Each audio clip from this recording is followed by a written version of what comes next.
Merci, Monsieur le Président. Donc, justement, l'enjeu 2025, c'est accompagner les publics en précarité. Et on est tous conscients des contraintes budgétaires et puis aussi des difficultés économiques qui vont apparaître.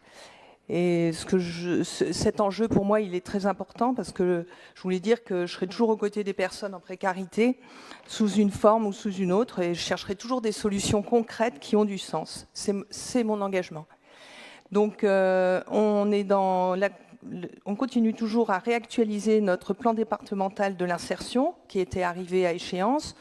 Je ne sais pas si vous vous souvenez, on a eu 2 copiles, on a eu un ensemble d'ateliers territoriaux, départementaux, qui étaient ces derniers ouverts à tous les partenaires et prestataires de l'insertion. Donc l'évaluation a pu être effectuée. On en est à l'étape de la réécriture de ce plan départemental. Et je tiens à le rendre le plus concret possible, le plus utile pour tous les partenaires. J'avais pris l'initiative de rapprocher le monde de l'entreprise avec celui de l'insertion, car pas d'insertion sans le monde économique, même si le département n'a pas de compétences économiques. Mais donc voilà, ça s'est concrétisé par des chartes d'entreprise avec 7 signataires en 2025 et 3 nous ont rejoints récemment le 7 février dernier. Le Club des 1000, la CPME et le MEDEF. Et il y a ce qui est écrit sur le papier, donc contribuer à l'information sur les métiers, recruter des personnes issues des parcours d'insertion, mettre en place des démarches innovantes et faciliter l'accueil des stagiaires de 3e, ça parle à tout le monde. Et puis, on organise des visites.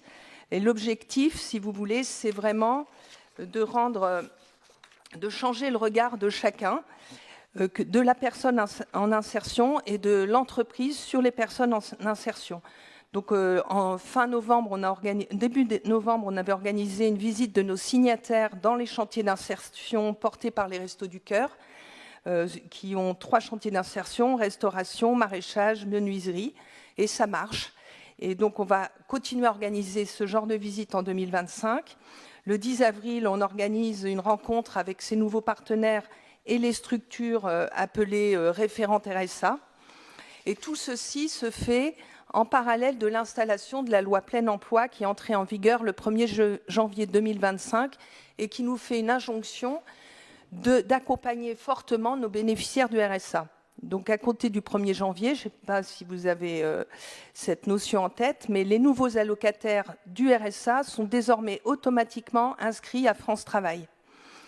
Le département, lui, conserve sa compétence d'orientation et chaque bénéficiaire du RSA doit avoir un référent unique. Donc tout cela nous occupe beaucoup. J'en profite pour remercier tous les services qui se sont attelés à la tâche parce que c'est un gros enjeu sur cette année. Vous avez entendu parler des 15 heures d'activité dont on n'a pas les décrets d'application. Tout à l'heure, on a parlé du régime de sanctions. Il est rénové aussi. Alors, la phrase qui est dans le ROB concernant ce régime des sanctions, j'aimerais bien qu'il soit clair pour tout le monde, parce qu'il y a 2 façons de le lire. C'est écrit qu'il sera d'accroître les mesures de contrôle de la prestation de solidarité, mais cette volonté de contrôle, elle vise à la fois les allocataires, c'est-à-dire les payer de façon normale et puis qu'ils soient trouvés parce qu'on veut lutter contre l'accès aux droits, et puis nos pratiques internes et la sécurisation des procédures. Donc voilà pour les sanctions. Et puis évidemment, vous avez aussi entendu parler de toute l'organisation qui est révisée à tous les échelons avec le comité national de plein emploi, le comité régional, comité départemental, comité local, et je pense que ça occupe bon nombre d'entre vous. Ils sont présidés, ces derniers, par les sous-préfectures et les EPCI. Le deuxième sujet sur lequel on est déterminé aussi, c'est le modèle de mobilité solidaire. Bon, on a parlé du SMTC, bien sûr, mais il n'y a pas que ça. Alors, il y avait des chiffres qui m'avaient toujours frappé, c'est qu'une personne sur 3 a déjà renoncé à des démarches administratives, 30% à un rendez-vous médical pour des problèmes de mobilité. Et dans les communes rurales, il faut savoir que 78% des habitants ne disposent que de leur véhicule pour se déplacer. Et qu'un jeune sans diplôme sur 3 a déjà refusé un emploi faute de pouvoir s'y rendre.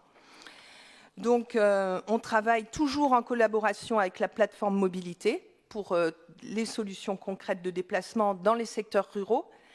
Et les réseaux de transport d'utilité sociale se développent et rencontrent du succès pour des coûts raisonnables. Donc ça attire vraiment notre attention. On travaille aussi sur l'autonomie suite au lancement d'un marché qui avait été présenté en décembre 2024. Vous savez, l'autonomie des jeunes qui sont transportés en transport scolaire adapté. Et puis, dans le cadre du pacte des solidarités, on va lancer un nouvel appel à projet qui est donc financé à moitié par l'État pour faire émerger des initiatives locales, notamment sur les territoires ruraux, tels que l'autopartage ou la location solidaire pour les jeunes et les bénéficiaires du RSA. On continuera à accompagner les jeunes des missions locales en grande difficulté financière, sans solution, par une aide au permis, parce que la personne reste au centre de nos préoccupations dans une logique d'apprentissage. Bien sûr, évidemment, et le département continuera d'apporter les services directement sur les territoires. Il faut voir la valeur ajoutée par nos maisons des solidarités, nos CIR et puis la PMI. Donc, on continuera concernant l'égalité femmes-hommes, on continuera pour aller vers une labellisation. Vous pouvez remarquer la petite photo, le petit dessin d'Anne Bernardi qui date de notre dernière journée de lutte contre les droits des femmes du 8 mars dernier. Pour la lutte des droits des femmes, lutte pour les droits des femmes. Et vous voyez qu'on a nos petites caricatures qui sont bien faites par cette jeune dessinatrice et qui a captivé l'attention des collégiens parce qu'on croit aussi à l'éducation au collège et puis à la mise en œuvre de tout ce qui concerne la mixité des métiers. Donc notre commission, elle se réunit régulièrement, on peut en être fier. Notre réseau de référents se mobilise et puis les élus se forment. Toutes nos formations sont occupées et tout est déjà plein dans les formations jusqu'au mois de juin. Concernant la lutte contre les violences faites aux femmes, eh bien sûr, nous restons mobilisés par nos financements à l'association avec 63, avec le financement de postes de travailleurs sociaux en commissariat et gendarmerie, ainsi que on va lancer un nouvel appel à projet concernant aussi la prévention qui me semble tout à fait nécessaire dans ce domaine. Donc tout cela aux côtés de l'État. Et enfin, nous travaillons toujours sur une plaquette à destination des élus et des professionnels sur les violences faites aux femmes, parce que ces plaquettes, ce n'est jamais suffisant. Et je sais qu'en tant qu'élu, vous êtes souvent confronté à ces situations et que vous devez absolument avoir la bonne réaction, savoir quel numéro appeler, savoir quelle démarche faire pour ces femmes victimes de violences.